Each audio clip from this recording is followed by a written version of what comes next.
പ്രിയപ്പെട്ടവരെ, പുതിയൊരു വർഷപ്പുലരിയിലാണ് നാം ഉള്ളത്. ഇസ്ലാമിക് കലണ്ടർ അനുസരിച്ചുകൊണ്ട് ഹിജ്റ വർഷം മുഹറം ആരംഭിച്ചിരിക്കുകയാണ്. പുതിയൊരു വർഷത്തിലേക്ക് പ്രവേശിക്കുമ്പോൾ ആദ്യമായിട്ട് നമ്മൾ ചെയ്യേണ്ടത് സാധാരണഗതിയിൽ പുതുവർഷ ആശംസകൾ നേരുക എന്നുള്ളതാണ്.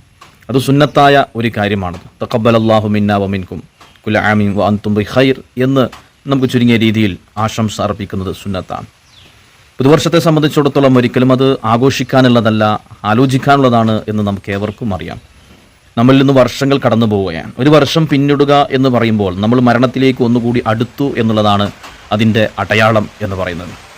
അതുകൊണ്ട് തന്നെ നമ്മൾ അള്ളാഹുവിലോട്ട് തൗബ ചെയ്ത് മടങ്ങേണ്ട സമയമാണ്. കഴിഞ്ഞ വർഷങ്ങളിൽ നമ്മൾ ചെയ്തു പോയ പാപങ്ങൾ, തെറ്റുകൾ, കുറ്റങ്ങൾ അതെല്ലാം പടച്ച തമ്പുരാനോട് തൗബ ചെയ്ത് മടങ്ങി, അള്ളാഹുവെ പറ്റിപ്പോയി, സംഭവിച്ചു പോയി, എനിക്ക് പൊറുക്കണേ, മാഫാക്കണേ എന്ന് പടച്ച തമ്പുരാനോട് മനസ്സറിഞ്ഞുകൊണ്ട് തൗബ ചെയ്ത് മടങ്ങേണ്ട സമയമാണ് ഈ സമയം എന്ന് പറയുന്നത്. കാരണം തൗബ അള്ളാഹുവിന് ഏറ്റവും ഇഷ്ടമുള്ള കാര്യമാണ്. അള്ളാഹു തആല ഏറ്റവും കൂടുതൽ സന്തോഷിക്കുന്നത് ഒരു അടിമ അള്ളാഹുവിനോട് തൗബ ചെയ്ത് മടങ്ങുമ്പോഴാണ് എന്ന് നമുക്കറിയാം. അതുകൊണ്ട് നമ്മൾ അള്ളാഹുവിനോട് തൗബ ചെയ്ത് മടങ്ങാം. മനുഷ്യരാണ്, മനുഷ്യ സഹജമായി തെറ്റുകൾ, കുറ്റങ്ങളൊക്കെ ധാരാളം സംഭവിച്ചിട്ടുണ്ടാവാം. നമ്മുടെ ശാരീരിക അവയവങ്ങൾ, കണ്ണുകൊണ്ട്, കാതുകൊണ്ട്, നാക്കുകൊണ്ട് ഒക്കെ നമ്മളൊക്കെ ഒരുപാട് തെറ്റുകൾ ചെയ്തവരായിരിക്കാം. ആ തെറ്റുകൾ അള്ളാഹുവിനോട് തൗബ ചെയ്ത് മടങ്ങുമ്പോൾ അള്ളാഹുവിന് വലിയ ഇഷ്ടമാണ്, വലിയ സന്തോഷമാണ്. ഇതാണ് ഒരു പുതുവർഷത്തിലേക്ക് ഇറക്കുമ്പോൾ നമ്മൾ പ്രധാനമായും ചെയ്യേണ്ടത്, അള്ളാഹുവിനോട് തൗബ ചെയ്ത് മടങ്ങുക എന്നുള്ളതാണ്. പിന്നീട് നമ്മളൊരു തീരുമാനം എടുക്കണം. ഇൻഷാ അല്ലാഹ് ഈ ഒരു പുതിയ വർഷം ഇതെൻ്റെ ജീവിതത്തിലൊരു മാറ്റത്തിൻ്റെ വർഷമാണ്. അള്ളാഹുവിൻ്റെ പൊരുത്തത്തിലായി, തൃപ്തിയിലായി 5 നേരം കൃത്യമായി ജമാഅത്തായി നിസ്കരിക്കുവാൻ പരമാവധി ഞാൻ ശ്രമിക്കും. പരിശുദ്ധമായ ഖുർആൻ ദിവസവും പാരായണം ചെയ്യാൻ ഞാൻ ശ്രമിക്കും. അതേപോലെ പ്രധാനപ്പെട്ട ദിക്റുകളെങ്കിലും ഞാൻ ചൊല്ലാൻ ശ്രമിക്കും. മനുഷ്യന്മാരോടൊക്കെ നന്മ ചെയ്യാൻ ഞാൻ ശ്രമിക്കും. അതേപോലെ എല്ലാവരോടും നന്മയിലായി ജീവിക്കാൻ ഞാൻ ശ്രമിക്കും. ഇങ്ങനെ തുടങ്ങി ഒരു പുതിയ ജീവിതം കെട്ടിപ്പടുക്കാൻ ഇതുവരെ കഴിഞ്ഞ വർഷങ്ങൾ ചെയ്ത തെറ്റുകളും കുറ്റങ്ങളൊക്കെ ഞാൻ നിർത്തിവെക്കുകയാണ്. ആ തെറ്റിൽ നിന്നൊക്കെ ഞാൻ പിന്മാറുകയാണ്.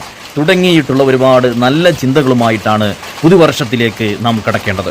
അങ്ങനെ കിടക്കുമ്പോൾ നമുക്ക് പ്രധാനമായിട്ട് ഈ പുതുവർഷത്തിൽ നമുക്ക് ധാരാളം കാര്യങ്ങൾ ചെയ്യാനുണ്ട്. ദിക്റുകളുണ്ട്, മറ്റു പ്രധാനപ്പെട്ട കർമ്മങ്ങളൊക്കെയുണ്ട്.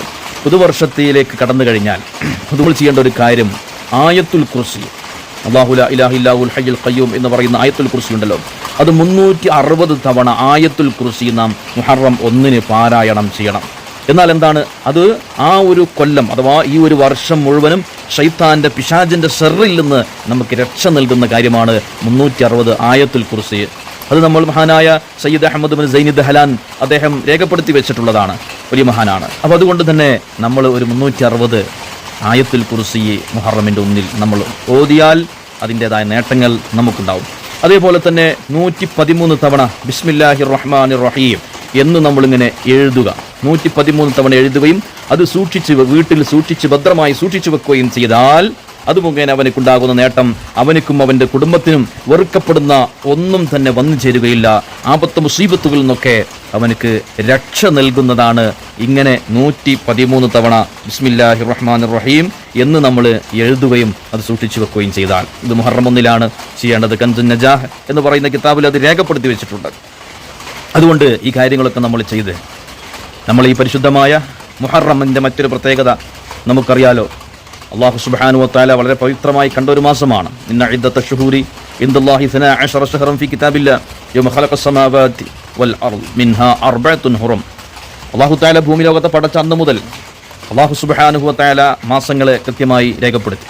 അതിൽ ഏറ്റവും പ്രധാനപ്പെട്ട മിൻഹാ 4 ഹുറും, 4 മാസങ്ങൾ പവിത്രമായ മാസങ്ങളാണെന്ന് പറഞ്ഞു. ആ 4 മാസങ്ങളിൽപ്പെട്ട ഒരു മാസമാണ് മുഹറം എന്നുള്ളത് നമുക്കറിയാവുന്ന ഒരു യാഥാർത്ഥ്യമാണ്. അതുകൊണ്ട് തന്നെ നമ്മൾ ഈ ഒരു മുഹറം മാസത്തിൽ നമ്മൾ പ്രധാനമായി സൽക്കർമ്മങ്ങൾ ചെയ്തുകൊണ്ട് ജീവിതത്തെ നമ്മൾ മുന്നോട്ട് കൊണ്ടുപോവുക. കാരണം തുടക്കം നന്നായാൽ എല്ലാം, അല്ലേ, first impression is the best impression എന്നാണല്ലോ നമ്മുടെ തുടക്കം. അഥവാ ഒരു വർഷത്തിൻ്റെ തുടക്കം നന്നായാൽ പിന്നെ ആ വർഷം മുഴുവനും നന്നായി തീരും എന്നുള്ളതാണ്. മഹാനായ ഇമാം ഗസാലി റഹ്മത്തുള്ളാഹി അലൈഹി അവിടുന്ന് പറയുന്നുണ്ട്, അവിടുന്ന് ഹദീസിൽ ഇപ്രകാരം പറഞ്ഞിട്ടുണ്ട്, റമദാൻ കഴിഞ്ഞാൽ നോമ്പിന് ഏറ്റവും ശ്രേഷ്ഠമുള്ളത് മുഹറം മാസത്തിലാണ്.